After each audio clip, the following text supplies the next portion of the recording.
Hey there, welcome back to the Steel City Sports Podcast. Today is part 2 of our quarterback ranking series. So if you didn't see part 1, we did 32 through 17, and I explained that this is a bit of a hybrid between ranking last season combined with my expectations of the quarterbacks heading into next season. So let's get into it. Today we're doing 16 through 1. Alright, so if you saw last video, you know that we are doing tiers with these as well. So this continues our tier of can win games if you have a lot of support around them. And Jared Goff is definitely a member of that. He's one of the best players in this tier.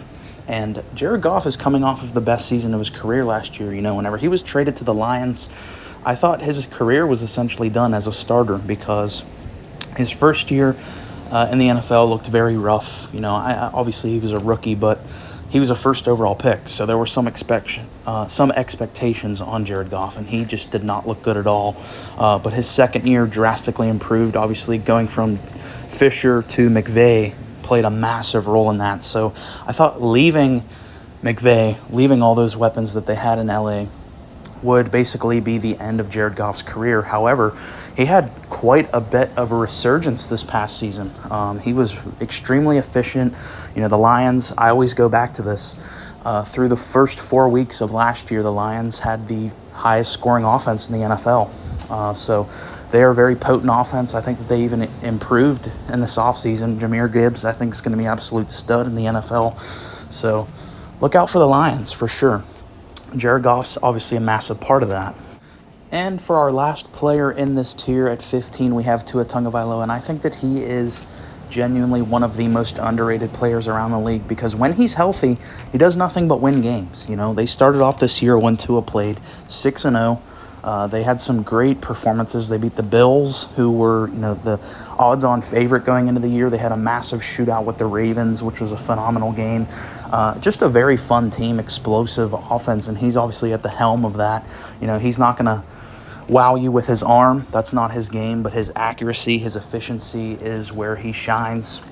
And I think he's going to be even better this year because obviously he's another year older, more experienced, but also I like what I'm seeing in terms of his conditioning. You know, you're seeing Tua added about 15 pounds of muscle, which I think is massive, especially for a smaller guy who's injury prone. That's really big. I like to see that.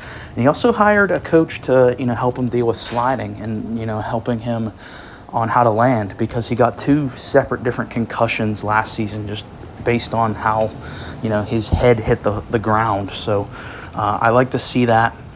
He has an incredible offense around him, a great offensive-minded head coach, and if he stays healthy, I really think this Dolphins team is a legit contender for the Super Bowl, and he's only going to go up in these lists as the years go on. All right, kicking off our next tier, which is the stars category. At 14, we have Derek Carr, and similar to Tua, I think Derek Carr is a massively underrated guy around the league. You know, him signing with the Saints this offseason, I don't get how that's been like so under the radar because you still have guys around, you know, the media picking other teams in the division to win the NFC. I think it's an absolute lock that the Saints win the NFC after landing Derek Carr. You have guys still picking Carolina or Tampa, or I've even seen Atlanta for a couple. I think New Orleans is clearly the best team in this division, and that's simply because Derek Carr is the best quarterback in this division. You look at not this past year with the Raiders, but the year prior, 2021. I always point to this with Derek Carr. I think it's really the most impressive accomplishment in his career was making the playoffs with that garbage team. The defense was pitiful, you know, so he really had to win in shootouts, and there was just so much drama around the Raiders that year. Obviously, that was the year John Gruden's scandal happened. He got fired. They had to bring in an interim head coach. The Henry Ruggs situation happened, so that's obviously a big locker room distraction. And then I can't remember the name of it, but there was a first-round secondary player that they had that also got released that year due to gun charges. So many distractions in that locker room, and just a mess. And I think for most quarterbacks, it would have been like easy for that to just fall apart, but he was able to lead that team to the playoffs. And I know he had a disappointing year last year, but I don't put that really all on Derek Carr. Again, I think the Raiders are an extremely poorly run organization. They haven't had a good head coach since he's been there. I liked Jack Del Rio a little, but he didn't last very long with the Raiders. And they've kind of just bounced around from coach to coach. So he's going to a much more stable organization with New Orleans, with a nice weapons core, a solid defense, and a pretty easy division. I think Derek Carr is going to light it up with the Saints. And at 13, we have Kyler Murray. I feel like this is going to be one of the more controversial placements on my list.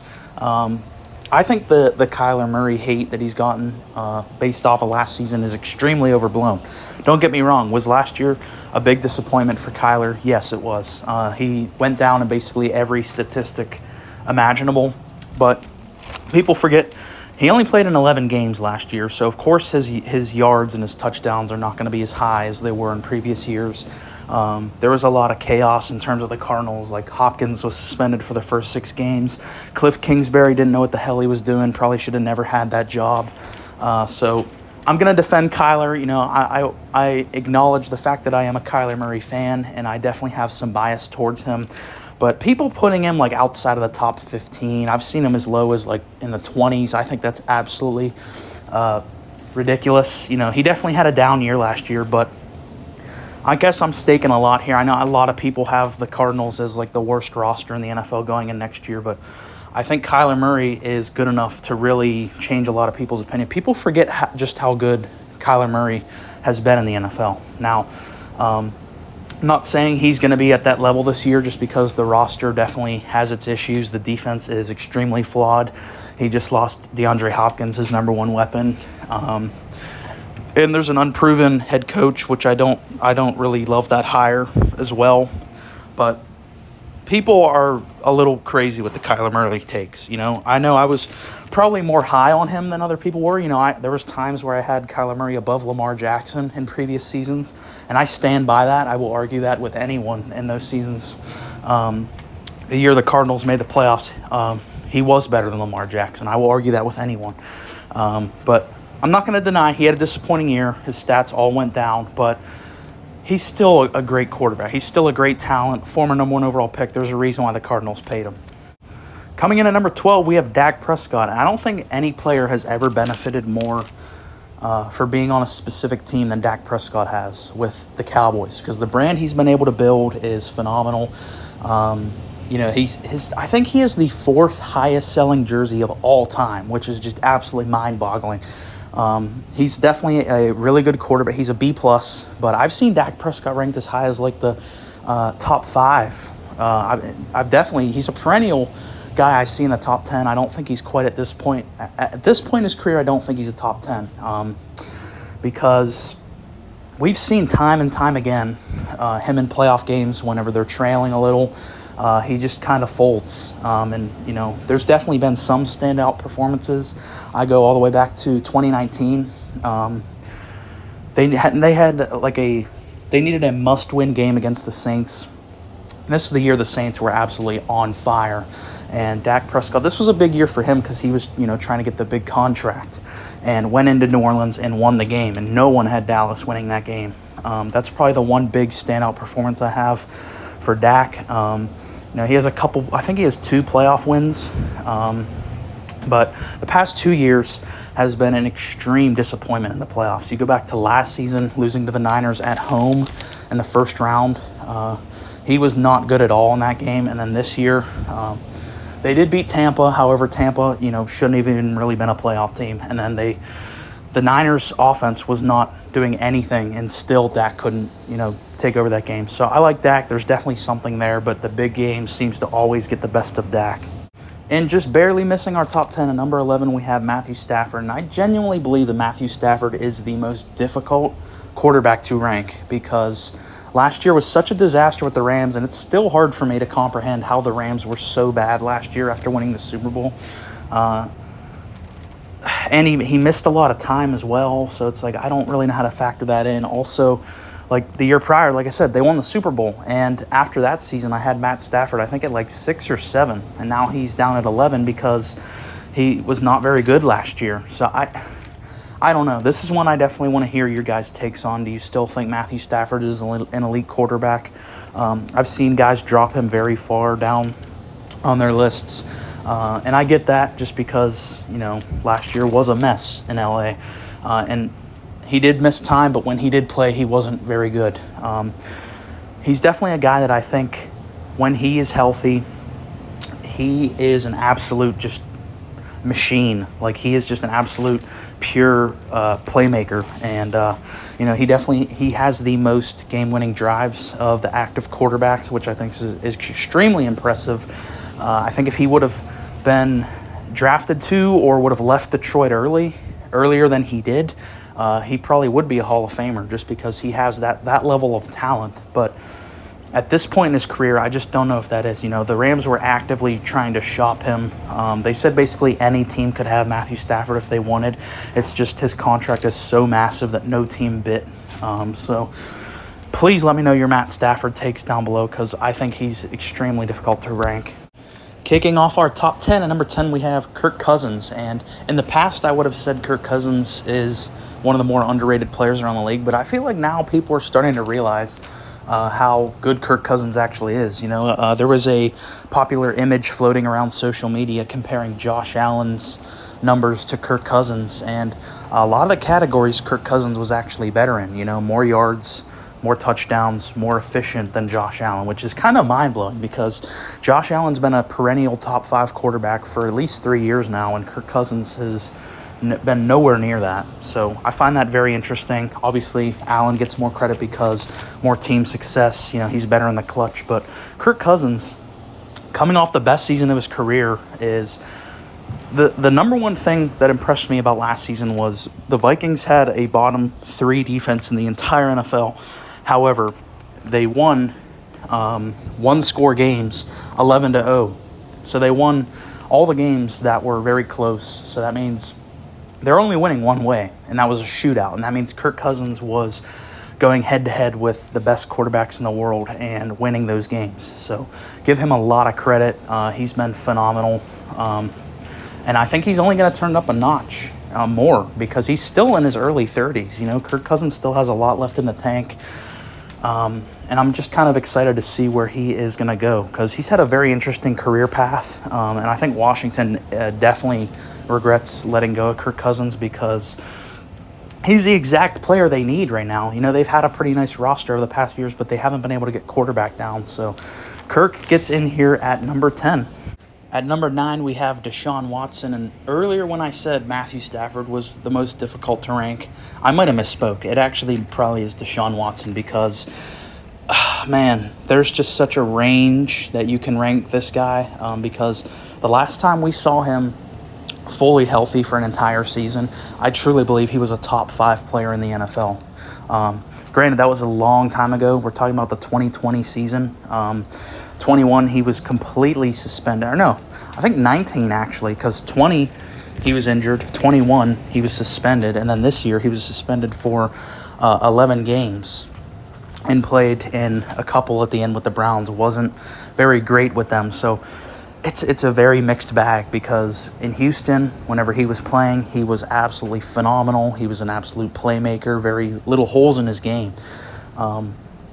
But it's just been so long since we've seen that. So it's very difficult to rank him. And I made a video a couple months ago talking about teams that have the biggest boom-bust potential next season. And I put Cleveland at number 1 there because a lot of that rides on Deshaun Watson. If we're getting the Deshaun that was in Houston back in 2018, 2019, where he was just an absolute monster and offensive juggernaut, Cleveland's going to be really good this year. But I just don't know if he's that anymore. We don't know because it's been so long since we've seen that from Deshaun. So, again, I really want to hear your Deshaun Watson takes down below because I just don't know where to put him at this point in time. So he gets in here at 9.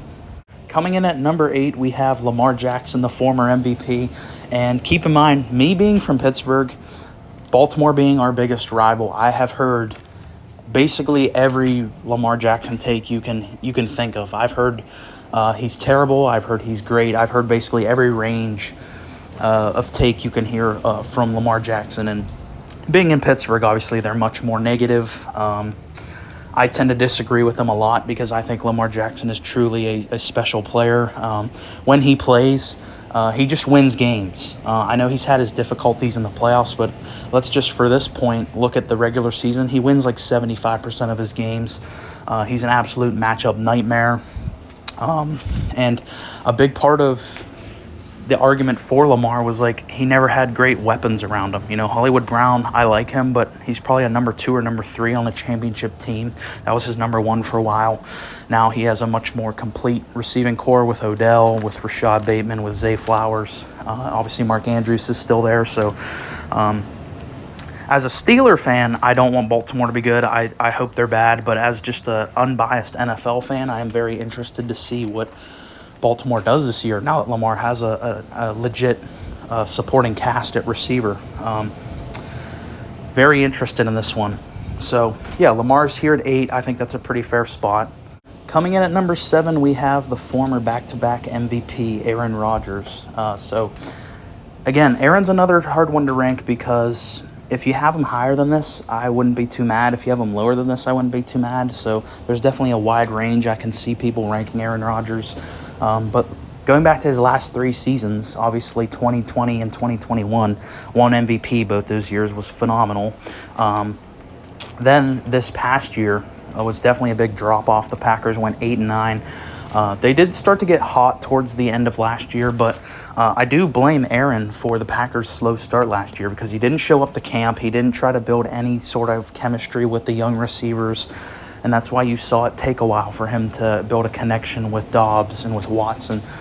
So I didn't like that for him, but going to the Jets, I think this is going to be absolutely a blast. You know, the matchups we're going to get to see in the AFC, the absolute battles, the shootouts we're going to see between Aaron Rodgers and Josh Allen, Aaron Rodgers and Tua is going to be just so much fun.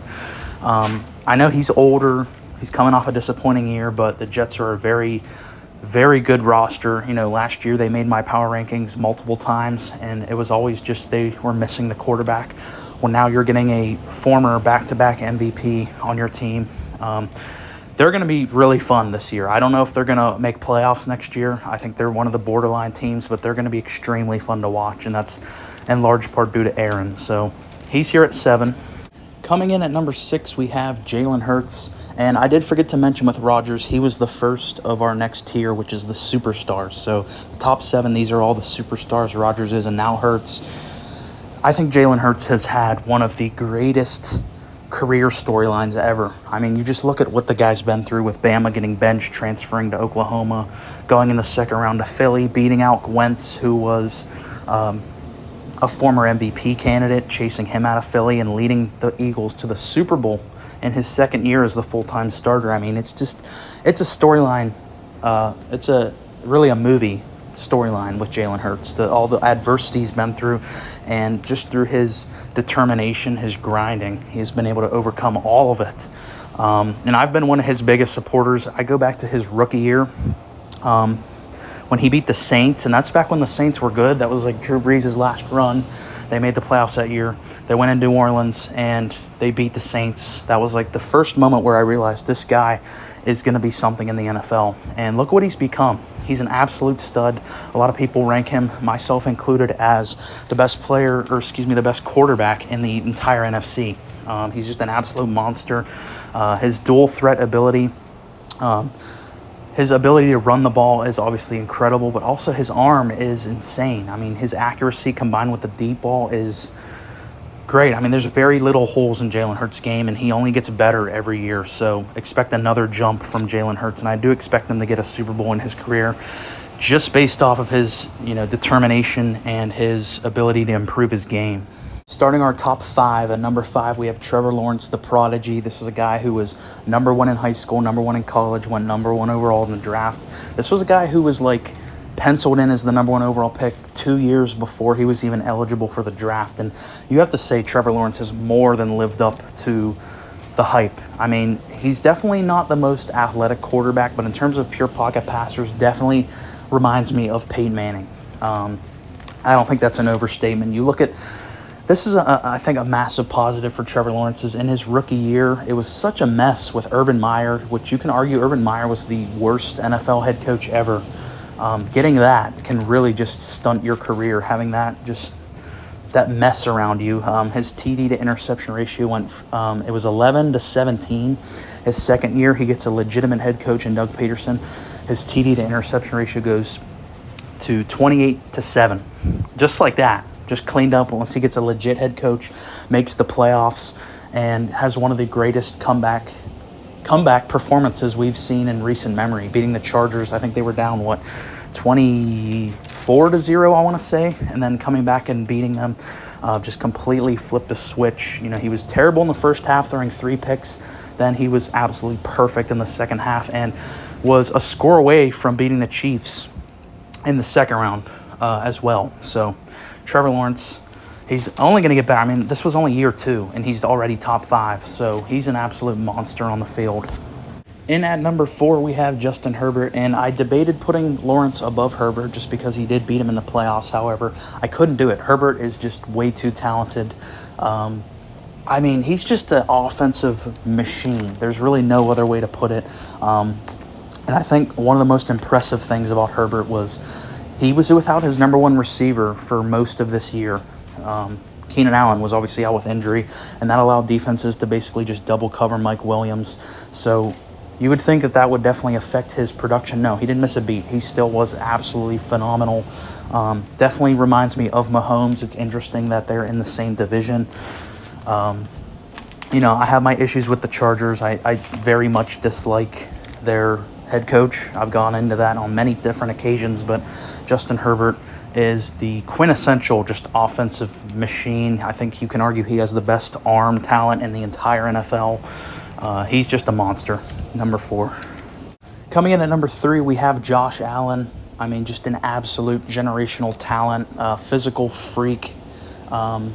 Led his team in rushing over the past couple of years, which I don't like in terms of his longevity. I don't like him taking all those hits, but absolutely just shows how much of an athlete he is. Another guy you can argue has one of the best arms around the league.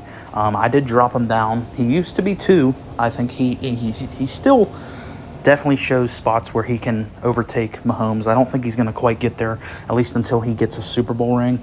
But I did have to drop him down because he definitely regressed just a smidge with losing Brian Daboll at offensive coordinator, but he's still just an offensive machine. In at number 2, we have Joe Burrow, and let's just take a quick look at Joe Burrow's resume over his 3-year career.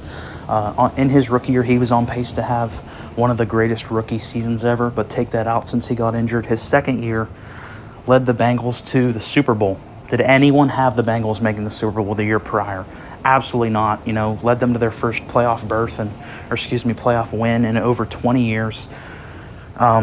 He's the only guy not named Tom Brady to beat Patrick Mahomes in the playoffs. Or it's either to beat him in the playoffs or beat him in Arrowhead. I can't remember which one, but that alone is absolutely insane. He's 3-1 against Patrick Mahomes over his career. Beat the Chiefs in Arrowhead to go to the Super Bowl and was a play away from winning that Super Bowl. Year 3, they get off to a slow start. They turn things around and they absolutely bludgeon the Bills at the Bills' home and ended up losing to Mahomes in the AFC Championship game. But what a run he's had. You know, just him alone transforming the Cincinnati Bengals to one of the laughingstocks of the NFL, to a year-in, year-out contending team for the Super Bowl. I mean, he's just an absolute he's a generational talent. I mean, he really is. His poise, his he has it all. He really is, and I'm sad that he's in the AFC North, my division, because he's going to beat up on us a lot. And at number 1, we have Patrick Mahomes. I know, what a surprise to have him here, but what can I say about Mahomes that hasn't already been said? This guy's a once-in-a-generational talent. I mean, there's really zero flaws in his game. The clutch ability, the comeback ability is just monstrous. I mean, I had my reasons for not having the Chiefs as my pick this year because I didn't like their defense. Their offensive weapons were lacking after losing Tyreek Hill, but it didn't matter. You know, the Chiefs, in what was considered for them a rebuilding year, won the Super Bowl. That's just how good Mahomes is. And even though I still have some problems with their roster, the conventional wisdom is now to just never doubt Mahomes because it will burn you. So that has been my quarterback list. I do appreciate it if you've made it this far. Please leave a like, comment, and let me know your list. Thanks for listening.